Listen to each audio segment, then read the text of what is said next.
여러분들의 투자 내비게이션 주식부자 주부입니다. 여러분의 시간은 금입니다. 1.5배속으로 보시기 바랍니다. 출첵과 구독, 좋아요도 누르시면 우리의 소망이 이루어진다 라는 말씀을 드립니다.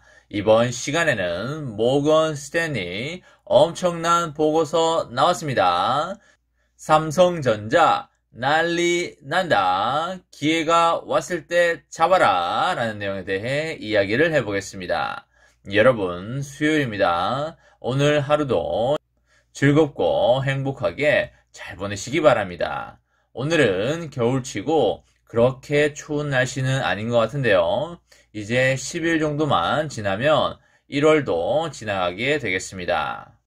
검은 호랑이의 해가 온다고 한 게 어제인 것 같은데 벌써 1월이 끝나가고 있다는 사실에 시간은 언제나 KTX보다 빠르고 화살보다 빠르다는 걸 알 수 있겠습니다. 저는 매일매일 느끼고 생각해야 될 일을 모니터에다가 포스트잇으로 쭉 붙여놓고 일어나면 그것부터 한 번 정독을 하고 하루를 시작하는데요. 그 글귀 중에는 후회 없이 보람있고 알차게 하루를 보내자라는 글이 있습니다. 우리가 대충 살다 보면 나중에 후회스러운 일들이 상당히 많은데요. 최대한 후회하지 말고 가꾸고 살펴가면서 살았으면 좋겠습니다.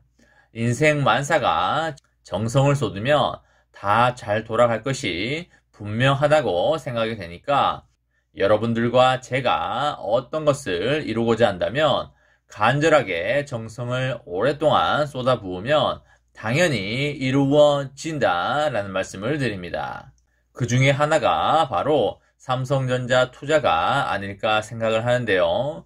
저도 투자라는 세계에서 산전수전을 다 겪어봤고요. 수익도 많이 나봤고 마이너스 사이버머니도 많이 나봤습니다. 그리고 부동산 측면에서도 2014년경에 미분양 사태가 속출을 하면서 줍줍을 할 수 있는 시기가 있었고요.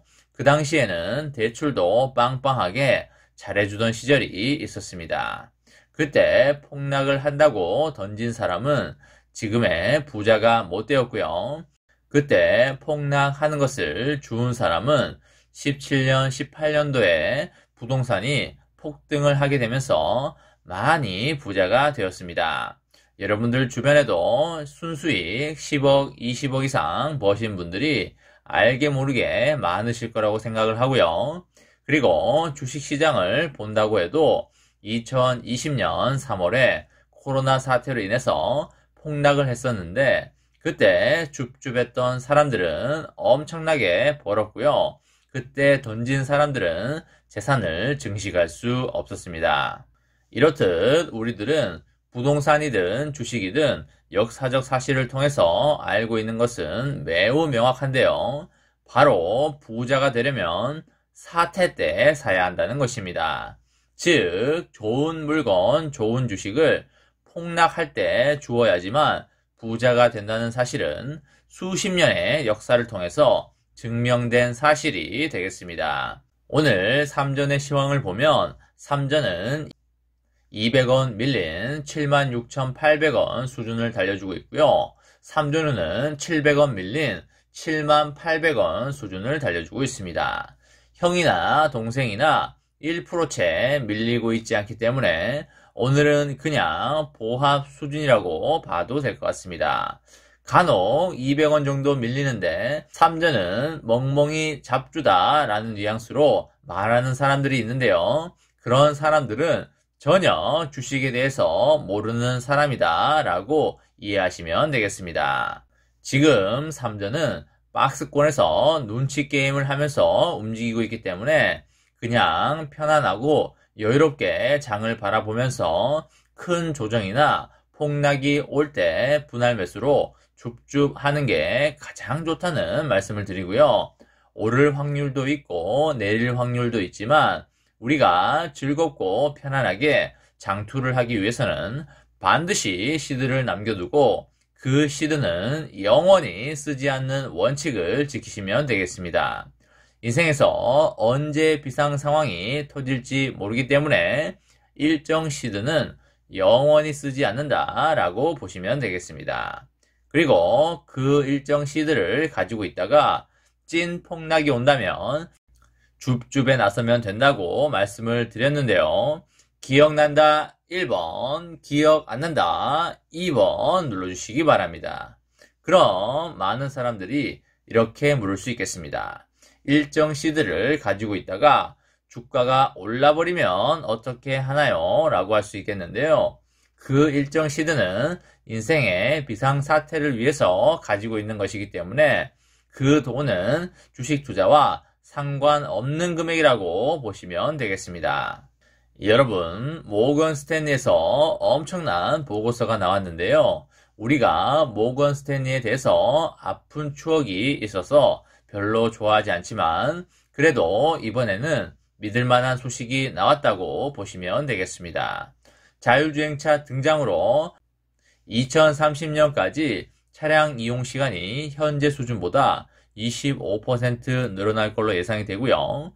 2040년에는 무려 2배 수준에 이를 걸로 보입니다. 쉽게 말해서 지금보다 차에서 할 수 있는 것들이 많아진다는 이야기가 되겠는데요. 그리고 차를 편안히 운전하거나 자율주행이 나오기 때문에 지금 갈 수 있는 거리보다 멀리 갈 확률이 높다는 이야기가 되겠습니다. 그리고 운전에서 해방된 사람들이 가상현실을 비롯한 여러 콘텐츠로 눈을 돌리게 되면서 메타버스 열풍이 한층 더 뜨겁게 달아오를 것으로 예상이 됩니다. 그렇기 때문에 메타버스 시장은 커질 수밖에 없는 것이고요. 그에 따라서 메타버스 시장에서 거래가 되는 코인 시장도 앞으로 커질 수밖에 없는 것입니다. 그리고 데이터 센터도 당연히 따라올 수밖에 없다고 보시면 되겠습니다. 현재 연간 6천억 시간 수준인 전 세계인의 차량 운행 시간이 2030년에는 7,500억 시간으로 증가할 것으로 보이고요. 그리고 2040년에는 전 세계인들이 자동차 안에서 보내는 시간이 1조 2천억 시간에 이를 것으로 보입니다. 모건 스탠리의 아담 애널리스트는 자율주행차가 가상현실을 위한 새로운 장을 열게 될 것이며 2030년까지 차량 이용 시간이 현재보다 25% 증가할 것으로 발표를 하였습니다. 현재 애플과 구글, 테슬라를 비롯해서 많은 기업들은 운전자가 전혀 개입하지 않아도 되는 완전 자율주행차 개발에 박차를 가하고 있는데요. 완전 자율주행차 기술이 상용화될 경우에는 메타버스 열풍도 더욱더 뜨겁게 달아오를 것으로 예상이 됩니다. 그로 인해서 차에서 사람들이 운전을 하지 않고 메타버스나 가상현실 등을 체험하게 되어 모바일 메타버스의 새로운 기회가 열릴 걸로 보입니다.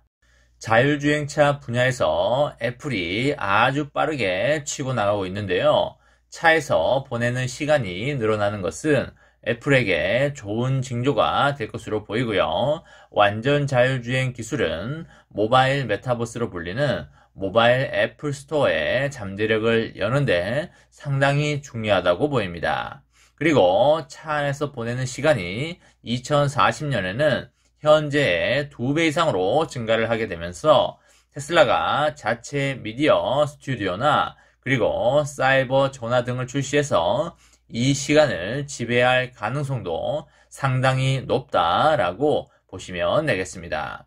여러분, 앞으로는 자율주행차 메타버스 시대가 될 것이고요. 작년에는 워밍업 수준이었다면 올해부터는 본 게임에 들어가는 해라고 보시면 되겠습니다. 올해는 많은 변화가 있을 수밖에 없다고 보시면 되겠고요. 삼전은 자율주행차와 메타버스에 깊게 관여하고 있는 기업이기 때문에 무조건 올해와 내년에는 크게 상승할 수밖에 없다고 보시면 되겠습니다. 올해 싸게 못 담으면 연말과 내년에 가서 후회할 수밖에 없게 되겠고요. 삼전의 배당금을 평생 받으면서 행복하고 아름다운 미래를 만들어 가시기 바랍니다. 이번 시간에는 모건 스탠리 엄청난 보고서 나왔다. 삼성전자 난리 난다 라는 내용에 대해 이야기를 해보았습니다. 저와 함께 삼성전자 장기 투자로 행복한 미래를 만들어 가실 분은 구독과 좋아요를 눌러주시면 감사하겠습니다. 마지막으로 파이팅하고 마치도록 하겠습니다. 하나, 둘, 셋, 파이팅! 감사합니다.